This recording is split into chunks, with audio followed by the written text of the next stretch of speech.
Welcome back to some more Robocraft with me, Roland, here on Gamer Guide channel. Today we're going to be looking at the new Fast and Formidable patch and also talking about some of the balance changes that have gone into the game and the brand new changes that will be out tomorrow for Thanksgiving.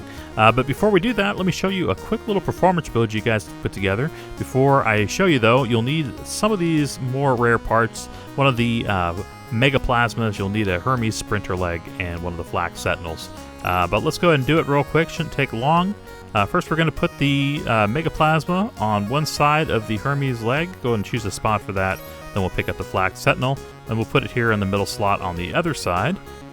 Choose a slot for that too. And you're done. Ta-da! Who needs blocks? Who needs anything else? This is a good enough performance build. You want all the energy you can muster for your Mega Plasma cannon. And then the Flak Sentinel takes care of those pesky air units and some of the tower crystals. So that's it. This is the new meta. Isn't that exciting? Let's take this out and see how we do.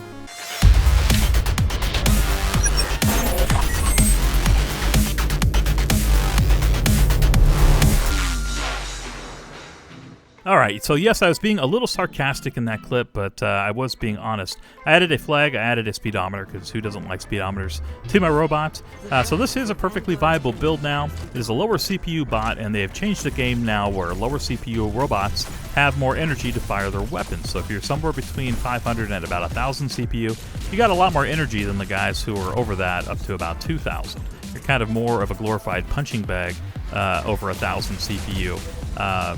So use weapons that use less energy, essentially, if you want to be playing the larger CPU. And I'd also recommend, if you're a mid-sized robot or a larger robot, try to go Proto-Seeker, as it's a good way to counter some of the smaller robots. But as you see, this is one of the first games I played out of the Fast and Formidable patch. I was doing pretty good here with my little 3-part robot, or 5-part robot, because I added a couple cosmetics to it, but it's just 550 CPU. And you'll see a lot of this sort of thing in the game. Some people playing with a chain shredder on top or a missile launcher on top and able to do pretty well. So what do I think about this? I don't necessarily think this makes the game better. I don't think it makes the game more interesting, as I like more complex builds, and I want some of the performance in a more complex build than in a really simple one. So personally, not a big fan of going more simplistic just to appease the masses and to get more people to play together. So, not a huge thumbs up from me so far on this patch. Free Jam has also put out a couple of balance changes now to weapons. Railguns, remember the lower level railguns? They've been improved somewhat, so you fire faster now if you're using the Piercer or some of the smaller railguns. So those are actually more practical now to use on robots.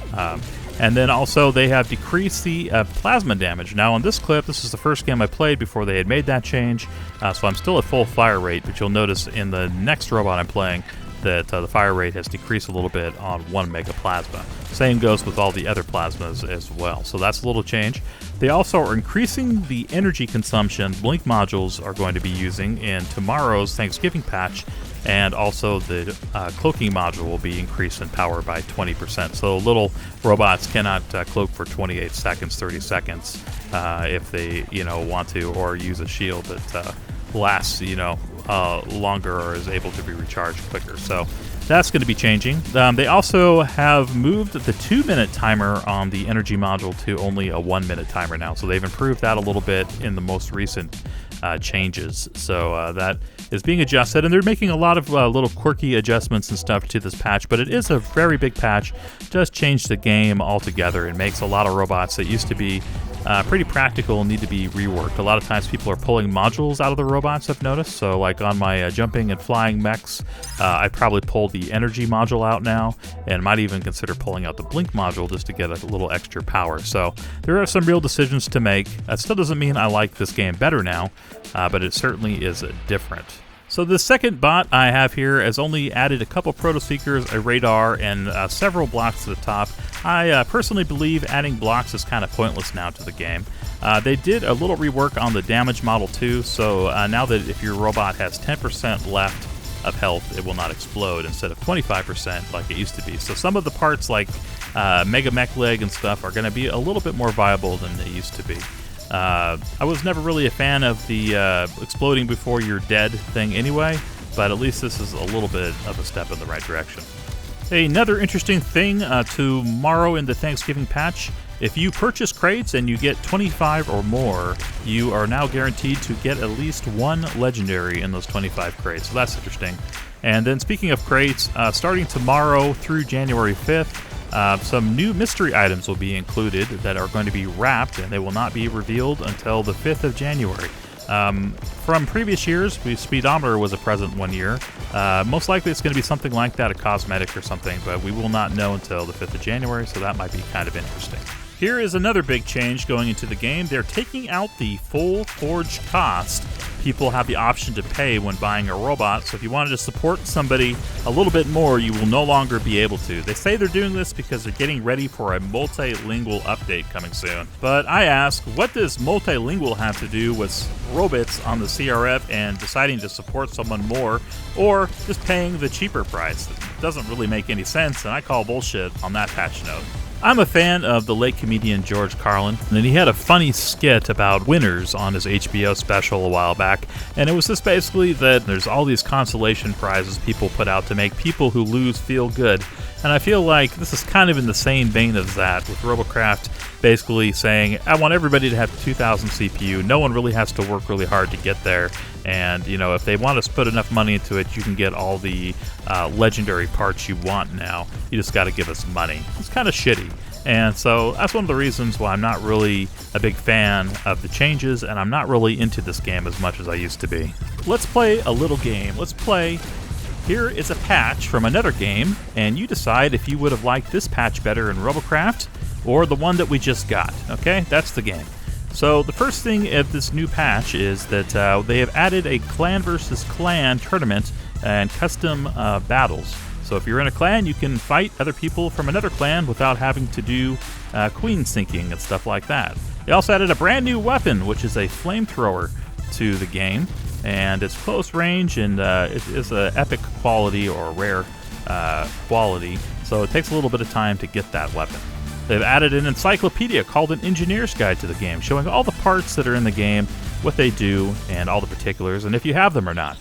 They've also added a new interface, so you can blacklist people and have an easy access to blacklisting. They've also improved communication, chat whisper, all that kind of stuff, made it a little easier to talk to people in the game. And they've also added a bunch of bug fixes. The ability to shoot down missiles has been added, so if missiles are coming at you, you can now machine gun down the missiles. So that is a real patch, and that game's patch is actually Crossout. And personally, I feel like the Crossout patch is a whole lot better than the Robocraft patch. You know how they do it in Crossout? Basically, when there's people missing, they put in a AI bot. And actually, when a live player wants to come in the game, the AI bot disappears and the live player appears. And I feel like Robocraft could do the same just by simply putting in AI bots when people leave the game. Or put in other players. That's something we've been asking for a long time, too.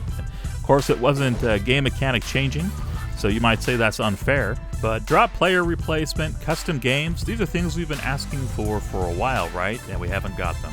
Anyway, sorry to sound super salty, but I just wanted to present that out there, as I feel like two things: that Crossout's doing some really good things, it's an interesting game, and it's going to be coming out the first quarter of 2017, and that there's still a lot left to be desired with Robocraft. In fact, right now, chat doesn't work, and I've also noticed that if you try to name your robot with a E or an R, it will stick you in either edit or main menu mode and reset your robot name. So there's all these bugs still coming in, and it's still super frustrating. It's something that I hope they look at, as right now, I mean, not being able to talk to people in-game or out-of-game kind of limits the sociability of a game like Robocraft. Anyway, that's it for me. Expect some videos from Crossout coming up pretty soon, and you might also see some stuff from Galactic Junk League. Hope you've enjoyed this episode, though it has been a little bit of salt, but please do thumbs up. Lets me know that you guys are still interested in seeing Robocraft videos, and I'll probably keep playing Robocraft somewhat. It's just going to be kind of a secondary game for me now, as I think I'm more interested in covering Crossout and some of the other games from Gaijin and Targum games. So anyway, guys, that is it for me. I hope you have a great Thanksgiving if you're living in the United States. If you're not, I just wanted to give thanks for you guys. Thank you very much for being my subscribers. I appreciate that very much. And hopefully you're enjoying the new Robocraft patch more than I am.